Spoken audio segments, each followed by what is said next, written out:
Anaitwa Bahati Kenya Umwami. Huyu alikuwa mtoto wa Mungu. Tata la mazika yande. Kitu mimi naweza promise. Ana promise mbele ya world. God stai kuacha. Akakuwa mtoto wa Diana na akabehave vizuri kiasi.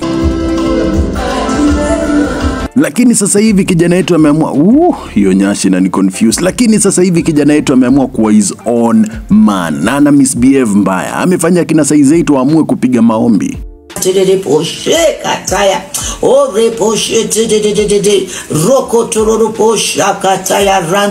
I decree and declare. Umwami, it has been a year ever since Bahati Kenya atoe wimbo. Sasa akaambia fans wake, akadondosha pale Premier akiwaambia kwamba nakuja kudondosha wimbo. Siku gani?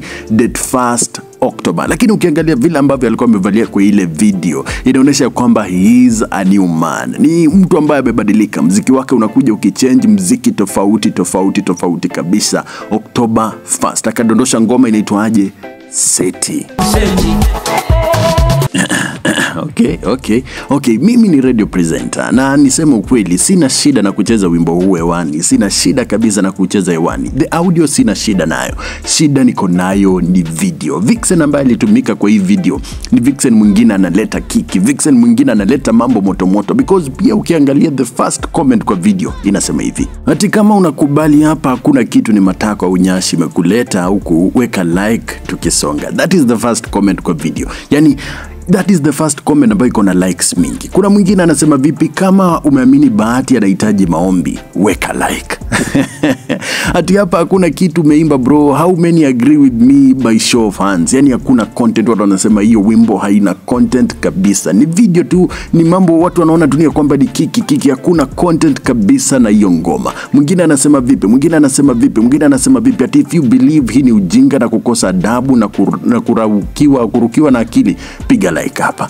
Kama unaona hii wimbo haibambi, weka like tukisonga. Yani watu na react differently. Kuna mwingine anasema sometimes God please hold us to never forget where you brought us from. Ati this simply shows how money can change. Mwingine anasema Bahati 2013 alikuwa anasema God siwezi kuforget. Saa hii 2025 anasema seti. Ati karibu mwaka uishe kabla sijaona.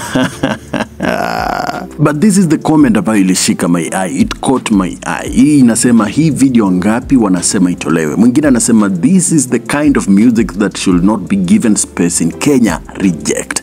Unacheki, mimi nimesema ni radio presenter and wimbo huu unaweza ucheza audio but video hapo niko sure 100% you'll never see this video getting played on a national television. Hadi mimi na post hii video but I don't know if YouTube will allow me to post it because it is so not that good for anybody. Kuna tu watu wana feel abnormal kuona such videos. Kuna watu wana feel too weird kuona such videos. I don't know if it undergoes with the YouTube community guidelines.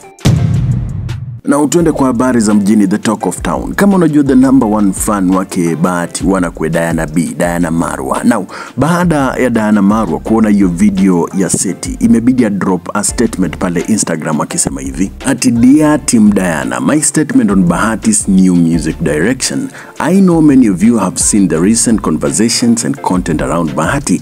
While I respect his journey as an artist and the choices he makes for his career, I want to be clear. My focus is different. I'm fully committed to my businesses, my partnerships and the brands that trust me. That means carrying myself in a way that reflects responsibility, growth and the values I stand for. Out of respect for my family, my partners and the people who look up to me, I will not be involved in the direction Bahati has recently taken in his music. I believe in supporting one another, but I also believe in protecting my brand and the spaces I'm building.